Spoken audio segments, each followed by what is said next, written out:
மே 4ஆம் தேதி தேர்தல் முடிவுகள்ல என்னெல்லாம் நடக்க இருக்குன்னு பார்க்கலாம் வாங்க. தமிழகத்துல அரசியல் எதிர்பாராத ஒரு திருப்பத்தை ஏற்படுத்தி இருக்கு. எதிர்பார்த்த சட்டமன்ற தேர்தல் ஏப்ரல் 23ஆம் தேதி நடந்து முடிஞ்சிருக்கு. இதுவரைக்கும் இல்லாத அளவுல 85% வாக்குப்பதிவு நடந்திருக்கு. இதுக்கு விஜய் அவருடைய டிவிகே கட்சி தான் ஒரு காரணம்னு சொல்றாங்க.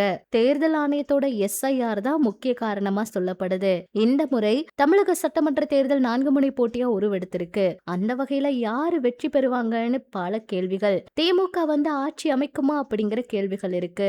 5 ஆண்டுகளா திமுக ஆட்சியின் மீது பல்வேறு விமர்சனம் இருந்தாலும் மக்கள் நம்பிக்கையை பெற்றிருக்கிறாங்க அவங்க.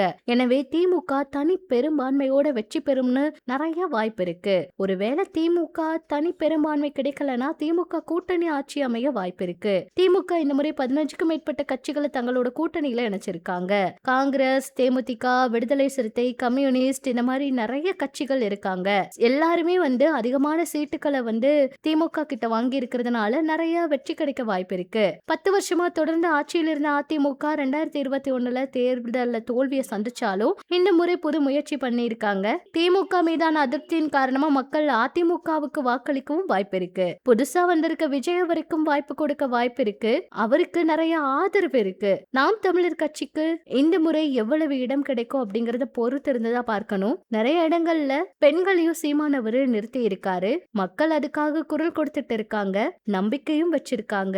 இந்த முறை தொங்கு சட்டசபை அமையுமாங்கிற கேள்வியும் இருக்கு. எந்த கட்சி வெற்றி பெற போறாங்க, என்ன நடக்க போகுதுன்னு பொறுத்திருந்து பார்க்கலாங்க. இதை பற்றி உங்களோட கருத்துக்களை சொல்லுங்க. இன்னும் இது போல நிறைய தகவல்களை தெரிஞ்சுக்க நம்ம சேனல் கூட இணைஞ்சிருங்க.